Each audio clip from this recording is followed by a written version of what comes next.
ನಮಸ್ಕಾರ ಎಲ್ಲರಿಗೂ Kannada cook book YouTube ಚಾನಲ್ಗೆ ಸ್ವಾಗತ.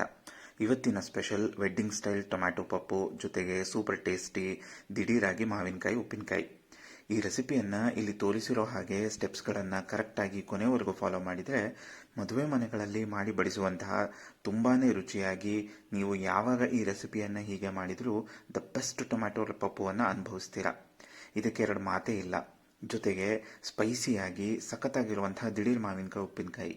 ಮತ್ತೆ ಆಗ್ತಾಡ, ಲೆಟ್ ಸ್ಟಾರ್ಟ್. ಮೊದಲಿಗೆ 1 ಕಪ್ ತೊಗರಿಬೇಳೆ, ಅರ್ಧ ಕಪ್ ಹೆಸರು ಬೇಳೆಯನ್ನ ನೀರಿನಿಂದ 3-4 ಬಾರಿ ತೊಳೆದು 1 ಕಪ್ ನೀರಿನಲ್ಲಿ ಅರ್ಧ ಗಂಟೆ ನೆನೆಸಿಡೋಣ. ಈಗ ಈ ಬೇಳೆಯನ್ನ ಬೇಯಿಸ್ಕೊಳ್ಳೋದಕ್ಕೆ ಬೇಕಾಗಿರುವ ಸಾಮಗ್ರಿಗಳು: ಅರ್ಧ ಈರುಳ್ಳಿ, 4-5 ಹಸಿಮೆಣಸಿನಕಾಯಿ, 1 ಹಿಡಿಯಷ್ಟು ಬೆಳ್ಳುಳ್ಳಿ ಬಿಡಿಸಿದ್ದು, 1 ಟೀ ಸ್ಪೂನ್ ಜೀರಿಗೆ, 1 ಟೀ ಸ್ಪೂನ್ ಮೆಂತ್ಯ ಕಾಳು, 1 ಕಪ್ ಹೆಚ್ಚಿಟ್ಟುಕೊಂಡ ಟೊಮ್ಯಾಟೊ, 1 ಹಿಡಿ ಕರಿಬೇವು, ಅರ್ಧ ಟೀ ಸ್ಪೂನ್ ಅರಿಶಿನ ಹಾಗೂ ನೆನೆಸಿದ ಬೇಳೆ. ಬೇಳೆಯನ್ನ ಬೇಯಿಸ್ಕೊಳ್ಳೋದಕ್ಕೆ ಒಲೆ ಹಚ್ಚಿ ಅದರ ಮೇಲೆ ಒಂದು ಕುಕ್ಕರ್ ಅನ್ನ ಇಟ್ಟು ಅದಕ್ಕೆ 1 ಬೌಲ್ ನೀರನ್ನು ಸೇರಿಸಿ ಈ ಎಲ್ಲ ಸಾಮಗ್ರಿಗಳನ್ನು ಕುಕ್ಕರ್ಗೆ ಸೇರಿಸ್ಕೊಂಡು ಗ್ಯಾಸ್ ಫ್ಲೇಮನ್ನು ಮೀಡಿಯಂನಲ್ಲಿಟ್ಟು 3 ವಿಸಲನ್ನು ತೆಗೆದುಕೊಳ್ಳೋಣ. ನೀವು ಎಷ್ಟು ವಿಸಲ್ ತೆಗೆದುಕೊಳ್ಬೇಕು ಅನ್ನೋದು ನೀವು ತೆಗೆದುಕೊಂಡ ಬೇಳೆಯ ಕ್ವಾಲಿಟಿ ಮೇಲೆ ಅವಲಂಬಿಸಿರುತ್ತೆ. ನೀವು ಬೇಳೆಯನ್ನ ಪ್ರೆಷರ್ ಕುಕ್ ಮಾಡಿದ್ಮೇಲೆ ಬೇಳೆ ಮ್ಯಾಶ್ ಆಗಬೇಕು, ಅಷ್ಟು ಬೇಯಿಸಬೇಕು ಬೇಳೆಯನ್ನ. 3 ವಿಸಲನ್ನು ತೆಗೆದುಕೊಂಡ ನಂತರ ಗ್ಯಾಸ್ ಫ್ಲೇಮನ್ನು ಆಫ್ ಮಾಡಿ ಕುಕ್ಕರ್ ತಣ್ಣಗಾದ ನಂತರ ಕುಕ್ಕರ್ ಅನ್ನು ತೆಗೆದು ಒಂದು ಮ್ಯಾಶರ್ನ ಸಹಾಯದಿಂದ ಈ ಎಲ್ಲ ಪದಾರ್ಥಗಳನ್ನು ಪೂರ್ತಿಯಾಗಿ ಮ್ಯಾಶ್ ಮಾಡಿ ಇಟ್ಕೊಳ್ಳೋಣ.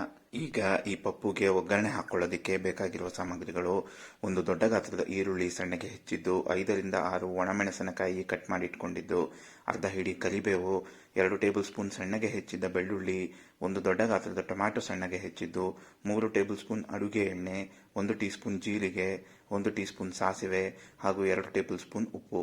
ಒಗ್ಗರಣೆಯನ್ನು ಹಾಕೊಳ್ಳೋದಕ್ಕೆ ಮೊದಲು ಒಲೆ ಹಚ್ಚಿ ಅದರ ಮೇಲೆ ಒಂದು ದಪ್ಪ ತಳದ ಬಾಣಲೆಯನ್ನಿಟ್ಟು ಬಾಣಲೆ ಬಿಸಿಯಾದ ನಂತರ ಬಾಣಲೆಗೆ ಅಡುಗೆ ಎಣ್ಣೆಯನ್ನು ಸೇರಿಸ್ಕೊಳ್ತಾ ಇದ್ದೇನೆ. ಅಡುಗೆ ಎಣ್ಣೆ ಬಿಸಿಯಾದ ನಂತರ ಬಾಣಲೆಗೆ ಜೀರಿಗೆ ಹಾಗೂ ಸಾಸಿವೆಯನ್ನು ಸೇರಿಸ್ಕೊಳ್ಬೇಕು. ಸಾಸಿವೆ ಸಿಡಿದ ನಂತರ ಬಾಣಲೆಗೆ ಕರಿಬೇವಿನ ಸೊಪ್ಪು, ಒಣಮೆಣಸಿನಕಾಯಿ ಹಾಗೂ ಹೆಚ್ಚಿಟ್ಟುಕೊಂಡ ಬೆಳ್ಳುಳ್ಳಿಯನ್ನು ಸೇರಿಸ್ಕೊಂಡು ಬೆಳ್ಳುಳ್ಳಿಯಿಂದ ಹಸಿ ವಾಸನೆ ಹೋಗಿ ಘಮ್ ಅಂತ ಪರಿಮಳ ಬರೋವರೆಗೂ ಹುರಿದುಕೊಳ್ಳೋಣ. ಹೀಗೆ ಬೆಳ್ಳುಳ್ಳಿಯನ್ನು ಪೂರ್ತಿಯಾಗಿ ಹುರಿದುಕೊಂಡ ನಂತರ ಬಾಣಲೆಗೆ ಹೆಚ್ಚಿಟ್ಟುಕೊಂಡ ಟೊಮ್ಯಾಟೊವನ್ನು ಸೇರಿಸಿಕೊಂಡು ಸ್ವಲ್ಪ ಹೊತ್ತು ಬಾಡಿಸ್ಕೊಳ್ಳೋಣ.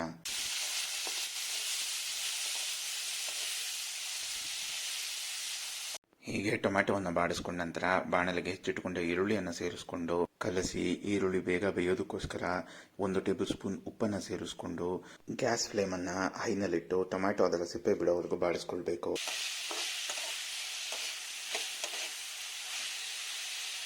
ಈಗ ಮ್ಯಾಶ್ ಮಾಡಿ ಇಟ್ಕೊಂಡ ಪಪ್ಪು ಕುಕ್ಕರನ್ನು ಒಲೆ ಮೇಲೆ ಇಟ್ಟು ಗ್ಯಾಸ್ ಫ್ಲೇಮನ್ನು ಮೀಡಿಯಂ ಮಾಡಿ ನಾವು ಹುರಿದುಕೊಂಡ ಒಗ್ಗರಣೆಯನ್ನು ಕುಕ್ಕರ್ಗೆ ಸೇರಿಸ್ಕೊಳ್ಬೇಕು. ಕುಕ್ಕರ್ಗೆ ಸೇರಿಸ್ಕೊಂಡು ಕಲಸಿ ಪಪ್ಪು ರುಚಿಯನ್ನು ನೋಡಬೇಕು. ನಿಮ್ಮ ರುಚಿಗೆ ಅನುಗುಣವಾಗಿ ಇನ್ನೂ ಉಪ್ಪು ಬೇಕಿದ್ರೆ ಉಪ್ಪನ್ನು ಸೇರಿಸಿ ಪಪ್ಪು ಕನ್ಸಿಸ್ಟೆನ್ಸಿಯನ್ನು ನಿಮಗೆ ಬೇಕಾದ ಹದಕ್ಕೆ ಅಡ್ಜಸ್ಟ್ ಮಾಡಿ ಒಂದು ಕುದಿ ತೆಗೆದುಕೊಂಡ್ರೆ ರುಚಿಯಾದ ಟೊಮ್ಯಾಟೊ ಪಪ್ಪು ತಿನ್ನಲು ರೆಡಿ. ಈಗ ತುಂಬಾನೇ ಟೇಸ್ಟಿಯಾಗಿ ದಿಢೀರ್ ಮಾವಿನಕಾಯಿ ಉಪ್ಪಿನಕಾಯನ್ನು ಮಾಡ್ಕೊಳ್ಳೋದಕ್ಕೆ 1 ತೋತಾಪುರಿ ಮಾವಿನಕಾಯನ್ನು ತೊಳೆದು ಹೀಗೆ ಹೆಚ್ಚಿಟ್ಕೊಳ್ಳೋಣ. ಈಗ ಹೆಚ್ಚಿಟ್ಕೊಂಡ ಮಾವಿನಕಾಯಿಗೆ 1 ಟೇಬಲ್ ಸ್ಪೂನ್ ಖಾರದ ಪುಡಿ, 1 ಟೇಬಲ್ ಸ್ಪೂನ್ ಉಪ್ಪು, 1 ಟೀ ಸ್ಪೂನ್ ಸಕ್ಕರೆಯನ್ನು ಸೇರಿಸಿ ಪೂರ್ತಿಯಾಗಿ ಕಲಸಿಟ್ಕೊಳ್ಳೋಣ.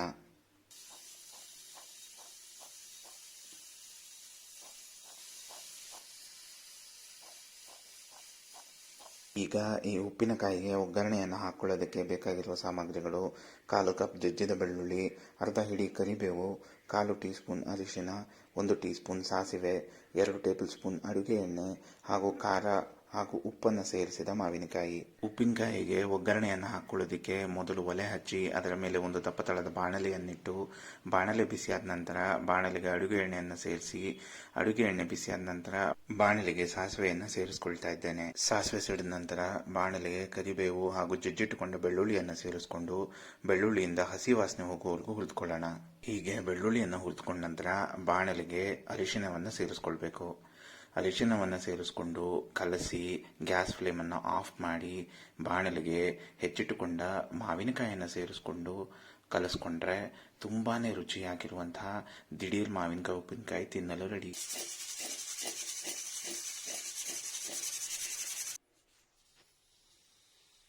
ಈ ಮಾವಿನಕಾಯಿ ಉಪ್ಪಿನಕಾಯಿ ಹಾಗೂ ಪಪ್ಪುನ ಬಿಸಿ ಬಿಸಿ ಅನ್ನಕ್ಕೆ ತುಪ್ಪವನ್ನು ಸೇರಿಸಿ ಕಲಸಿ ತಿಂದರೆ ತುಂಬಾನೇ ಅದ್ಭುತವಾದ ರುಚಿ. ನಿಮಗೆ ಈ ರೆಸಿಪಿ ಇಷ್ಟ ಆಯ್ತಾ?